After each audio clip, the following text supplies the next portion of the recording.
বেডজানৰ ৰাজহুৱা খেলপথাৰত মাকুম ইউথ ক্লাবে প্ৰথমবাৰৰ বাবে অনুষ্ঠিত কৰিছে মাকুম প্ৰিমিয়াৰ লীগ টুৰ্ণামেণ্টৰ দেওবাৰৰ পৰা অনুষ্ঠিত হ'বলগীয়া টুৰ্ণামেণ্টত তিনিচুকীয়া জিলাৰ মুঠ ৮টিকৈ দলে অংশগ্ৰহণ কৰিব। উক্ত খেলত অংশগ্ৰহণ কৰিব বাৰেকুৰি টাইগাৰ্ছ নামৰ এটি নৱগঠিত ক্ৰিকেট দলে।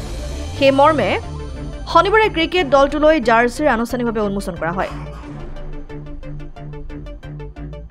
উক্ত উন্মোচনী অনুষ্ঠানত অঞ্চলটোৰ ভালেকেইজন গণ্যমান্য ব্যক্তি উপস্থিত থাকে। তদুপৰি উক্ত অনুষ্ঠানৰ পৰাই মাকুম প্ৰিমিয়াৰ লীগ টুৰ্ণামেণ্টত সকলো ক্ৰিকেট প্ৰেমী ৰাইজক উপস্থিত থাকিবলৈ আহ্বান জনাইছে।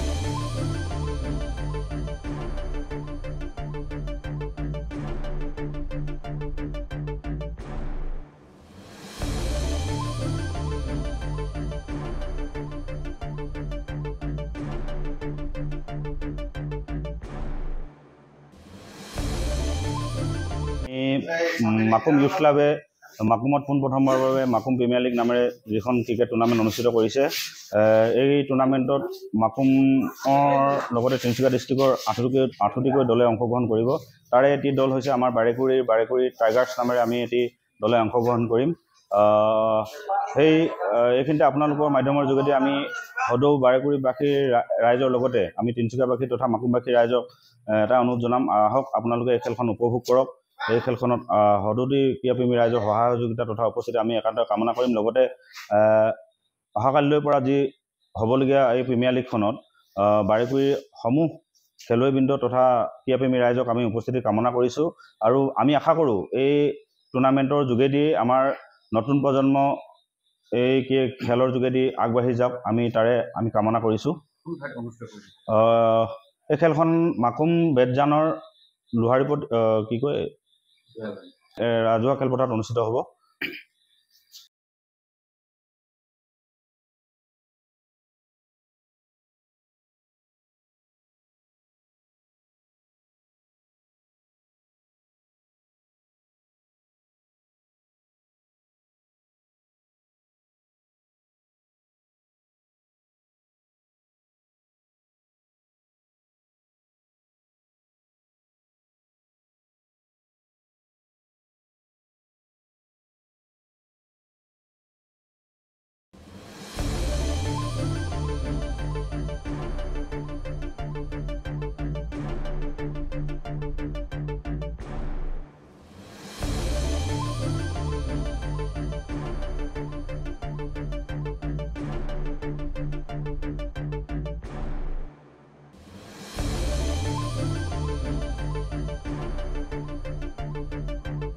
News desk report, democratic Assam.